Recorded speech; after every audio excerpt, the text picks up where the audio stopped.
নমস্কার, the story রিপাবলিকে স্বাগত জানাই। আমি অনিকেত। দ্য স্টোরি রিপাবলিকে আজকের গল্প শেখর বসুর লেখা ভূতের কথা। পাড়ার মধ্যিখানে ছোট্ট একটা পার্ক, চার কোনায় চারটে বসার বেঞ্চি, পায়ে চলা সরু পথের ধারে ফুল গাছের সারি। কিন্তু বিকেলে এ পার্কে বেড়াবার মজা নেই। গোটা 12 দস্যি ছেলে তখন ধরতে গেলে গোটা পার্কটাকেই দখল করে নেয়। মধ্যিখানে খোলা জায়গাটা কখনো ফুটবল গ্রাউন্ড, কখনো বা ক্রিকেটের মাঠ হয়ে যায়। চিৎকার চেঁচামেচি, হই হট্টগোল, আশেপাশের বাড়ির ছাতেও বল এসে পড়ে। কিন্তু দস্যি ছেলেগুলোর উপর রাগ করতে পারে না কেউ, কারণ এলাকায় ওই পার্কটা ছাড়া আর তো কোনো খেলার জায়গাই নেই। পাড়ার বিচ্ছুরা স্কুল থেকে বাড়ি ফিরে কোনো রকমে খাওয়া দাওয়া সেরেই ছুট মারে পার্কে। খেলার সঙ্গে সঙ্গে চলে হই হট্টগোল। সন্ধে নামার আগে পর্যন্ত ওই হই হট্টগোল চলতে থাকে। কিন্তু সেদিন পার্কের আশেপাশের বাড়ির অনেকেই অবাক হয়ে গেল। ঝকঝকে একটা বিকেল, কিন্তু পার্ক থেকে আজ কোনো শব্দ ভেসে আসছে না তো। কোনো কারণে দস্যিগুলো কি খেলতে আসেনি আজ? কৌতূহলী কয়েকজন জালনা দিয়ে উঁকি মারতেই দেখতে পেল ব্যাপারটা তা নয়। সবাই হাজির, কিন্তু ঠাসাঠাসি করে ওরা পার্কের একটা বেঞ্চিতে বসে আছে। ওদের মধ্যিখানে একজন বয়স্ক মানুষ, মাথায় তার ধপধপে সাদা চুল। ভদ্রলোকে হাত মুখ নাড়িয়ে কি যেন বলছেন, আর ছেলেগুলো হাঁ করে তাই শুনছে। নির্ঘাত গল্প থামল সন্ধ্যের অন্ধকার থামার মুখে। তারপরেই সবাই ছুট লাগালো যে যার বাড়ির দিকে। এমন একটা আশ্চর্য শান্ত বিকেল পার্কের আশেপাশের বাড়ির লোকজন বহুকাল পায়নি। সুতরাং সবাই খুব খুশি। পরদিন বিকেলেও ওই একই দৃশ্য। পার্ক একদম চুপচাপ। বুড়ো ওই ভদ্রলোক আগের দিনের মতোই হাত মুখ নেড়ে গল্প বলছেন, আর গোল হয়ে থাকা ছোটরা হাঁ করে সেই গল্প শুনে যাচ্ছে। কিসের গল্প বলছেন কে জানে, হয়তো শিকার কাহিনী। জানলা দিয়ে ওদের দিকে তাকিয়ে হাসতে হাসতে বল্টুর বাবা বললেন, ভদ্রলোকের ক্ষমতা আছে বলতে হবে, গল্প শুনিয়ে অতগুলো বাঁদরকে একেবারে চুপ করিয়ে দিয়েছেন। উনি না থাকলে এতক্ষণে আমাদের কান ঝালাপালা হয়ে যেত। গল্প চটপট শেষ না হলে বাঁচা যায়। বল্টুর মাও হাসলেন। আরব্য রজনীর গল্প হয়তো, একটা গল্পের সঙ্গে আর একটা জোড়া।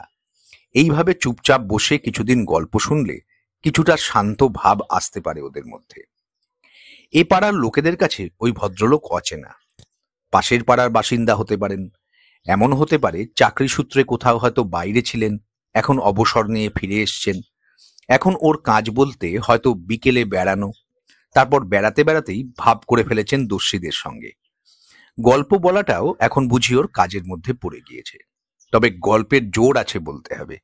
একটা দুটো দিন নয়, পরপর 7-7টা দিন গল্প শুনিয়ে বুঁদ করে রেখেছেন দস্যিদের। ছেলেরা আগের মতোই স্কুল থেকে ফিরে এসে ছুট লাগায় পার্কে। তবে খেলাধুলো নয়, গল্পের টানে ছুট। ভদ্রলোক একটু আগেই বেঞ্চি ঠিক মধ্যিখানে এসে বসেন। ছেলেগুলো ওর দুপাশে বসে পড়ে ঠাসাঠাসি করে।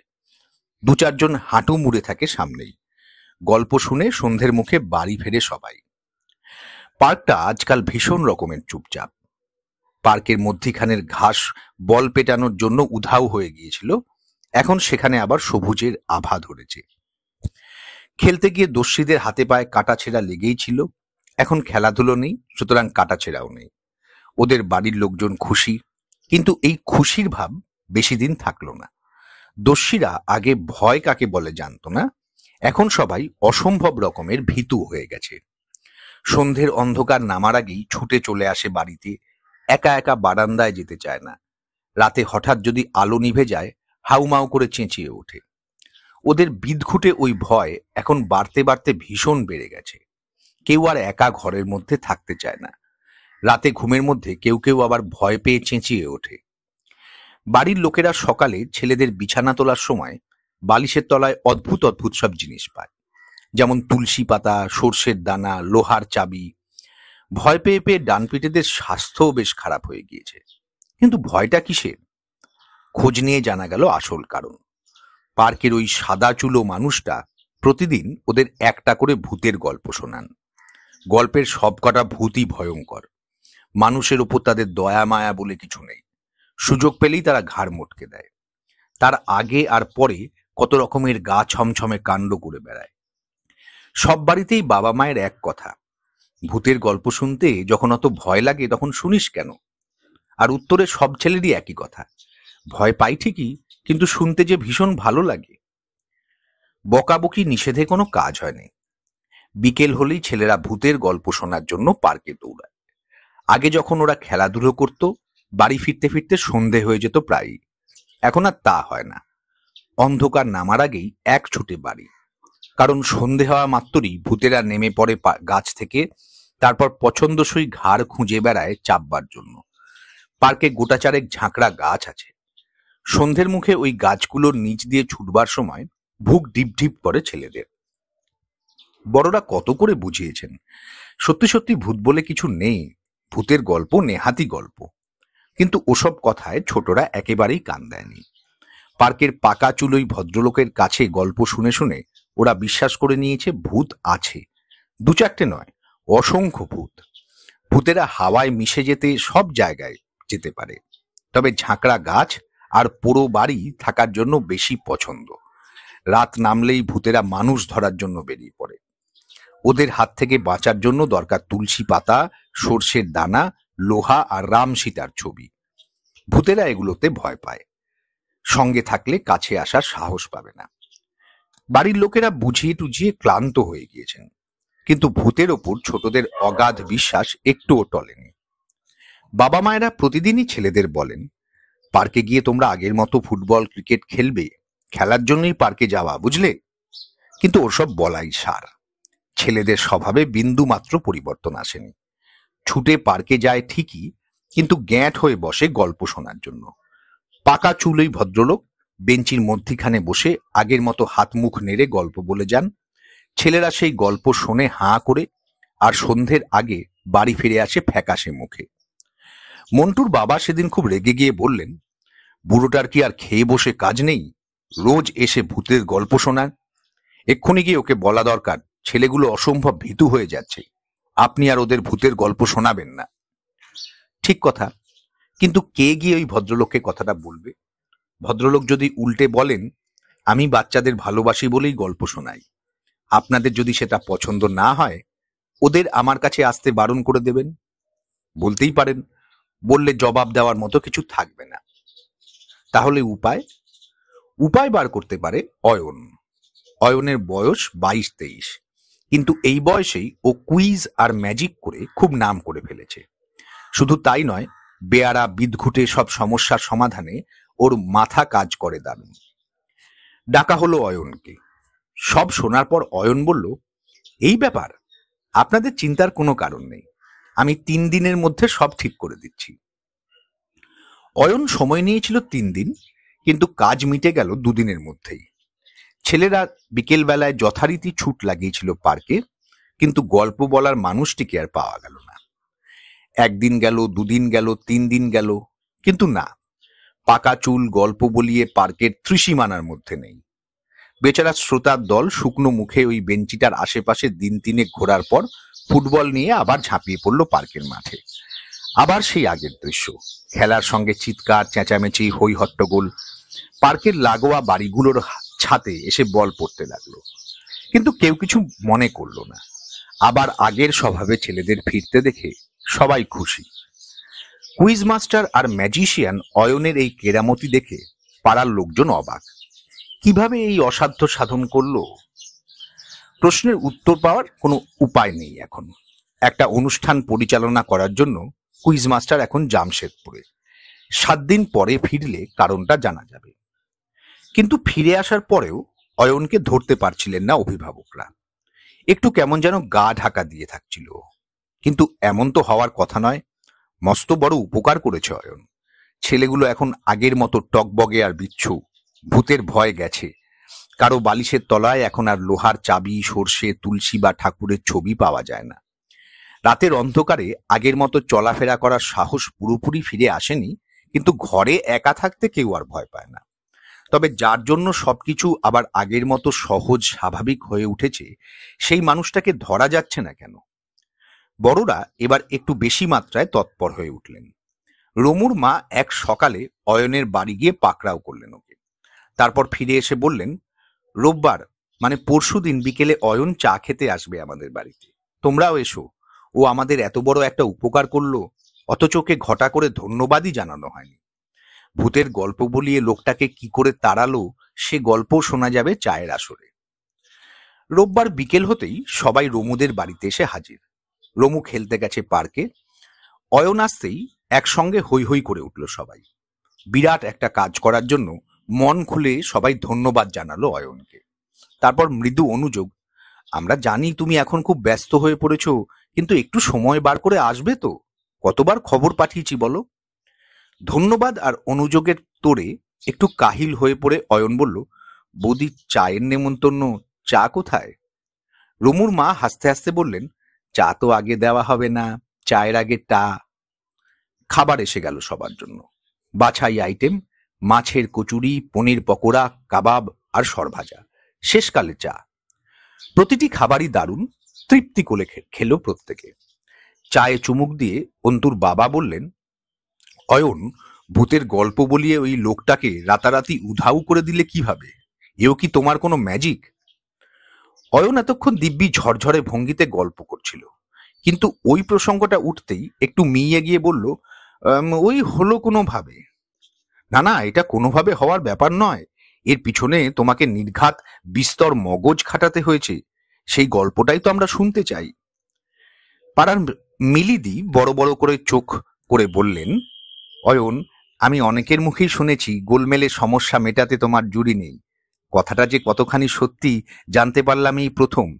কিভাবে তুমি বলো না, ওই বিচ্ছিরি ভূতের গল্প বলা লোকটাকে তুমি তাড়ালে? মিলিদির কথায় সায় মেলালো কৌতূহলী শ্রোতারা। চায়ের কাপে শেষ চুমুকটা দিয়ে অয়ন বলল, ঠিক করেছিলাম ভূত দিয়েই ভূতের গল্প বলিয়ে ওই লোকটাকে তাড়াতে হবে। তাই করেছিলাম, একটা ভূত পাঠিয়েছিলাম ওর কাছে। সে আবার কিরকম? আমি দেখেছি যারা খুব ভূতের গল্প পড়ে তারা ভূতে ভীষণ বিশ্বাস করে। কাঁটা দিয়ে কাঁটা তোলার বুদ্ধিটা তারপরেই আমার মাথায় এসেছিল। ওই হিসেবে ভদ্রলোকের কাছে ভূত পাঠানো। আমি দেখেছিলাম ভূতের গল্প শুনে ছেলেরা বাড়ি ফিরে যাওয়ার পরেও ভদ্রলোক একা একা পার্কের ওই বেঞ্চে বসে থাকেন কিছুক্ষণ। সন্ধ্যের অন্ধকার ভালোভাবে নামার পরে ওঠেন। ঠিক করেছিলাম ওই সময়টাতেই ভূত পাঠাবো। সেদিন সন্ধ্যের অন্ধকার নামতেই ওর পাশে গিয়ে বসেছিল খুব রোগা লম্বা একটা লোক। পার্কে আবছা অন্ধকার, সবকিছুই আবছা আবছা। গল্প বলিয়ে ওই ভদ্রলোক হঠাৎ দেখলেন রোগা লোকটা লম্বা হাত বাড়িয়ে হাওয়া থেকে গোটা দুয়েক মাছ ভাজা তুলে নিয়ে কচমচ করে খাচ্ছে। হাওয়া থেকে মাছ ভাজা? রাতের অন্ধকারে নির্জন জায়গায় এটা যারা করে তাদের মানুষরা ভয় পায়। সুতরাং ওই দৃশ্য দেখে ভদ্রলোকের আক্কেল গুরুম হয়ে যাওয়ার কথা।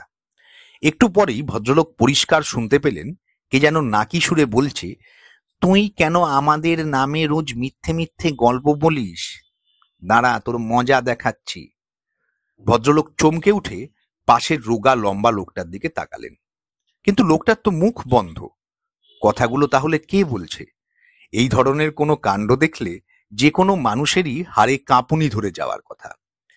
মিলিদি হাততালি দিয়ে উঠে বললেন, ও দুর্ধর্ষ প্ল্যান। রোগা লম্বা মানুষটা তোমাদের দলের একজন ম্যাজিশিয়ান, বুঝতে পারছি। ওই যে হাওয়া থেকে মাছ ভাজা তুলে নিয়ে খাওয়া, ওটা তো হাত সাফাইয়ের খেলা। কিন্তু ওর তো মুখ বন্ধ ছিল, ওই কথাগুলো কে বলল তাহলে? আরে আমার ওই বন্ধু শুধু একজন ম্যাজিশিয়ানই নয়, ভেন্ট্রিলোকুইস্টও। ভেন্ট্রিলোকিউশন হচ্ছে মুখ বন্ধ করে কথা বলার কায়দা। মনে হবে অন্য কেউ কথা বলছে। ওই যে একজন সন্ধ্যের অন্ধকারে হাওয়া থেকে মাছ ভাজা তুলে নিয়ে কচমচ করে খেলো, একটু বাদেই শূন্য থেকে নাকি সুরে ভূতের কথা, ওই ধরনের দারুণ একটা গা ছমছমে ব্যাপারই আমি ঘটাতে চেয়েছিলাম। রমুর মা দুহাত জড়ো করে বললেন, ওহ, তুমি কি দারুণ একটা বুদ্ধি বার করেছিলে মাথা থেকে। ওই ভদ্রলোকের জায়গায় যদি আমি থাকতাম নির্ঘাত অজ্ঞান হয়ে যেতাম। তা ওই ভদ্রলোকের কি অবস্থা হয়েছিল? কাঁপতে কাঁপতে পালিয়েছিলেন? অয়নের মুখে আগের সেই বিব্রত ভাবটা আবার ফিরে এসেছিল। একটা ঢোক গিলে বলল, না, এই জায়গাটা না আমার কাছে ঠিক পরিষ্কার হয়নি। আমার ভেন্ট্রিলোকুইস্ট যে বন্ধুকে সেদিন ওই পার্কে পাঠিয়েছিলাম তার নাম সন্দীপ। তা ওই ঘটনার পর দিন আমি সন্দীপের বাড়ি যাই। গিয়ে দেখি ওর ধুম জ্বর। জ্বরের ঘোরে অদ্ভুত সব কথা শুনিয়েছিল আমাকে। কি কথা? বলল, পার্কে গিয়ে ওই সব কাণ্ড করার পর পাকা চুল ওই ভদ্রলোক খুব একচোট হেসে নিয়ে বলেছিলেন, আপনি আমাকে ভূতের ভয় দেখাচ্ছেন? বেশ বেশ। তারপর কয়েক মুহূর্ত চুপ করে থাকার পর বলেছিলেন, মানুষের মধ্যে প্রচারক আছে, তারা বড় বড় ভূতের মাহাত্ম্য প্রচার করে থাকে। ধরে নিন আমি ওই রকম একজন প্রচারক। এ পাড়ার ছেলেদের মধ্যে বড় বড় সব ভূত নিয়ে অনেক কথা শুনিয়েছি। এখানকার কাজ এখন আমার শেষ। এবার আমি অন্য পাড়ায় যাব, অন্য ছেলেদের কাছে ভূতের মাহাত্ম্য প্রচার করব। নমস্কার, চলি তাহলে। এই বলে ওই পাকাচুল ভদ্রলোক নাকি হাওয়ায় মিলিয়ে গিয়েছিলেন বেমালুম। আর সন্দীপ বলল, ওই ঘটনার পরই ওর গায়ে কাঁপুনি দিয়ে জ্বর এসেছিল। শ্রোতারা একদম চুপচাপ। একটু বাদে বল্টুর বাবা কেশে গলা পরিষ্কার করে নিয়ে বললেন, এসব তো জ্বরের ঘোরে বকা প্রলাপ। জ্বর ভালো হওয়ার পর কিছু বলেছিল তোমার বন্ধু? কিচ্ছু না, অনেকবার জিজ্ঞাসা করেছি, সন্দীপ কিচ্ছু বলেনি। প্রশ্ন করলেই ওর মুখ ফ্যাকাশে হয়ে যায়, কথা ঘোরাবার জন্য অন্য প্রসঙ্গ পারে। ঘরের মধ্যে একটু আগেই কত হইচই গল্প ছিল, এখন সবাই অস্বাভাবিক রকমের চুপচাপ। বিকেল ফুরোতেই দস্যিরা পার্কে গিয়ে ফুটবল পিটিয়ে ফিরে এসেছিল বাড়িতে। ওদের বাড়িতে অন্যান্য দিন সন্ধে রাত্রিরে কত গল্প হয়, কিন্তু সেদিন বড়দের চোখ মুখ বেশ থমথমে দেখাচ্ছিল, কেউ বিশেষ কথা বলেনি। গল্পটি এখানেই শেষ। ধন্যবাদ এবং নমস্কার জানানোর সঙ্গে বলি, গল্পগুলি ভালো লাগলে আমাদের কমেন্ট বক্সে জানাবেন এবং অতি অবশ্যই চ্যানেলটিকে লাইক এবং সাবস্ক্রাইব করবেন। ধন্যবাদ।